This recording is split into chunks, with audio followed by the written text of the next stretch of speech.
एक ऐसी अभिनेत्री जिसने अपने अभिनय से पूरी दुनिया को झुका दिया, लेकिन अपनी ही जिंदगी की कहानी में हार गई।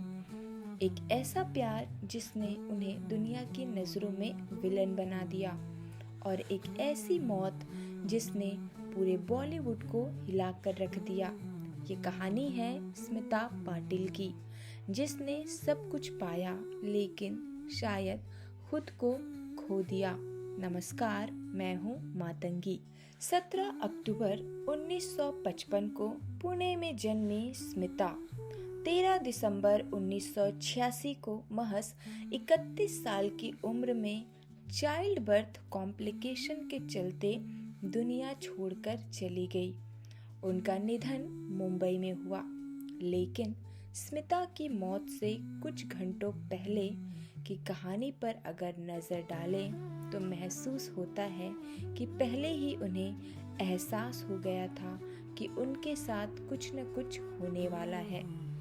मौत के पहले कुछ घंटों की कहानी पर नज़र डालते हैं। 12 दिसंबर 1986 का वो दिन बाकी दिनों की तरह ही था। सुबह 6 बजे जैसे ही बेटे प्रतीक की रोने की आवाज़ आई तो स्मिता बेड से उठी और बड़े आराम से बेटे को चुप कराने की कोशिश करने लगी। वे नहीं चाहती थी कि बेटे के रोने की आवाज़ से हस्बैंड राज बब्बर की नींद खुल जाए, जो देर रात तक काम करने के बाद घर लौटे थे। स्मिता बेटे को लेकर नर्सरी में चली गई और उसके भविष्य को लेकर कल्पना करने लगी। कभी वो सोचती कि बेटा बड़ा होकर पेरेंट्स की तरह एक्टर बनेगा, तो कभी सोचती कि नाना शिवाजी पाटिल की तरह पॉलिटिशियन। इतना ही नहीं, स्मिता ने इसी दौरान बेटे का नाम प्रतीक रखा और इसी से उसे पुकारने लगी। लेकिन इस दौरान प्रतीक अपना सिर माँ की बॉडी से दूर कर रहे थे।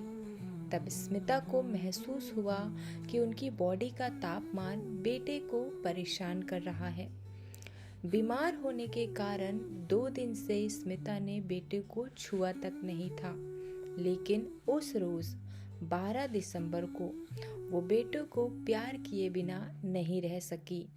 बता दें कि स्मिता की मौत से 15 दिन पहले यानी 28 नवंबर 1986 को प्रतीक बब्बर का जन्म हुआ था। स्मिता ने खुद को नर्म कपड़ों में लपेटा और बेटे को फीडिंग कराने लगी। इसके कुछ देर बाद बेबी सो गया। तब स्मिता बेडरूम में गई और राज बब्बर को जगाया। दरअसल उस रोज राज को एक एक्शन कमेटी की मीटिंग अटेंड करना था। स्मिता ने राज का माथा छुआ और देखा कि कहीं उन्हें फीवर तो नहीं है, जिसकी वजह से खुद को भी बुखार आ गया हो। हालांकि राज की बॉडी का टेम्परेचर नॉर्मल था। उस वक्त राज बब्बर को महीने भर काम करना होता था, इसलिए स्मिता उनका पूरा ख्याल रखती थी। वे यह सुनिश्चित करती थी कि राज का सारा काम ठीक से चलता रहे। इस बार भी राज अपने इवेंट के लिए पूरी तरह एक्टिव थे और स्मिता चाहती थी कि वे सक्सेसफुल हो। 1 घंटे बाद राज बब्बर घर से निकल गए और स्मिता अपनी डेली रूटीन में लग गई। अपने बाल धोए, क्योंकि वे हमेशा अपने गिरते बालों को लेकर चिंतित रहती थी। स्मिता ने इस दौरान फिल्म भीगी पलके के सेट पर राज बब्बर से हुई पहली मुलाकात को याद किया। अपनी बड़ी बहन अनीता, जिन्हें वो ताई कहती थी, और छोटी बहन मान्या के साथ बिताए पलों को याद किया।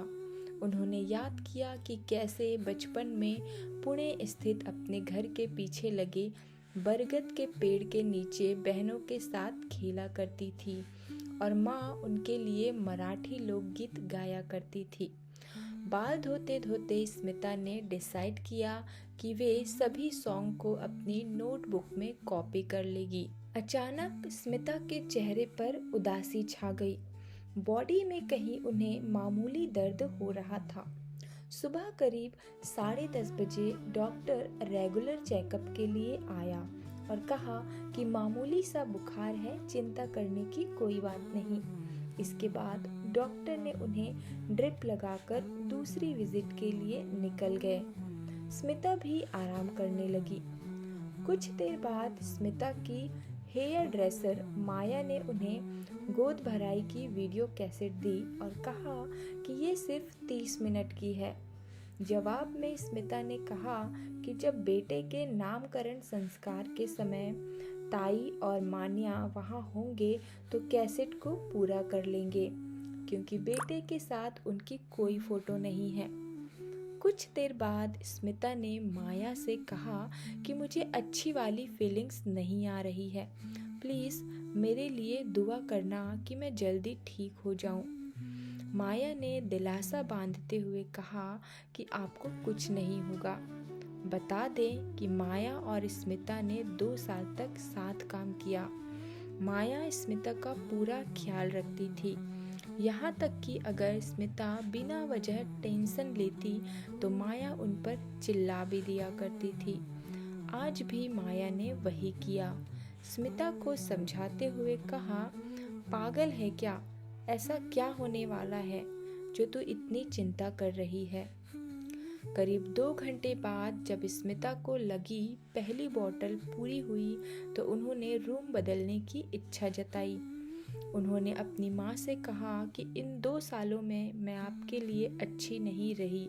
मैंने हर वक्त आपसे झगड़ा किया, लेकिन अब सब ठीक है। मैंने अपनी सारी प्रॉब्लम को सॉर्ट आउट कर लिया है। इसके बाद स्मिता को बेचैनी होने लगी और किसी का कांटेक्ट नंबर तलाशने लगी। उन्होंने दोपहर करीब 3 बजे पूनम ढिल्लों को फ़ोन किया और कहा कि वे ठीक महसूस नहीं कर रही है। पूनम ने मजाकिया अंदाज में जवाब दिया कि प्रेगनेंसी के बाद हर महिला के साथ ऐसा होता है। लेकिन स्मिता ने पूनम से कहा कि मुझे बहुत बेचैनी हो रही है, क्यों नहीं तुम घर आ जाती हो, हम बैठकर बात करते हैं, मुझे अच्छा लगेगा। पूनम सेट से बात कर रही थी।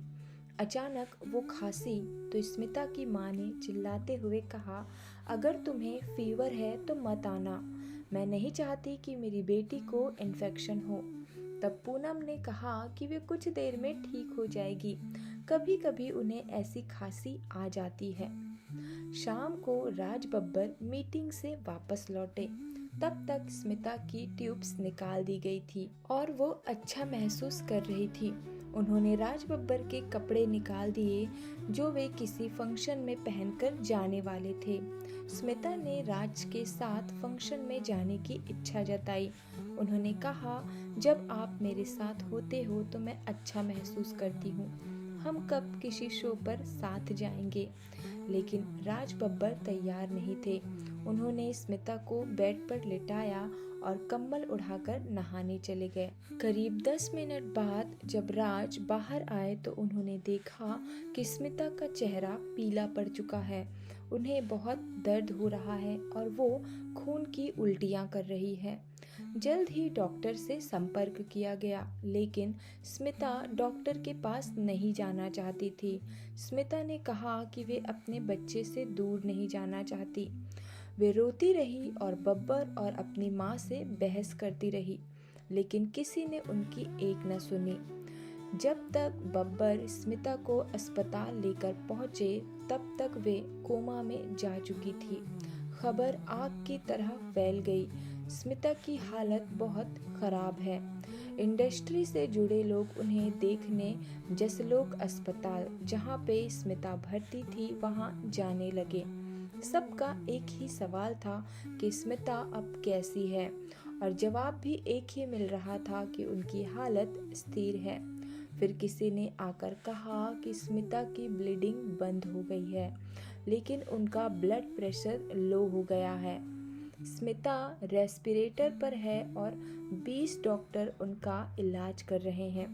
उनके दिमाग ने काम करना बंद कर दिया, लेकिन डॉक्टर्स को उनके ठीक होने की उम्मीद है। दूसरे दिन सुबह खबर आई कि स्मिता नहीं रही। बांद्रा स्थित उनके घर से स्मिता की अंतिम यात्रा निकाली गई। तब स्मिता की माँ विद्या पाटिल बेटी की एक फोटो को निहारे जा रही थी। उन्होंने भरी आंखों के साथ स्मिता को अंतिम विदाई दी और कहा, मेरी बेटी फाइटर थी। अगर उसके दिमाग ने साथ न छोड़ा होता तो वह हर लड़ाई लड़ सकती थी, फिर चाहे वो पर्सनल हो या फिर करियर से जुड़ी हुई। अगर इस कहानी ने आपके दिल को छुआ है तो बिना सोचे इस वीडियो को लाइक कर दीजिए, क्योंकि आपका एक लाइक ऐसी ही सच्ची कहानियों को जिंदा रखता है। और अगर आप ऐसी ही अनसुनी और दिल को छू लेने वाली कहानियाँ देखना चाहते हैं तो चैनल को सब्सक्राइब करना मत भूलिए, क्योंकि यहाँ हर कहानी सिर्फ कहानी नहीं, एक एहसास होती है।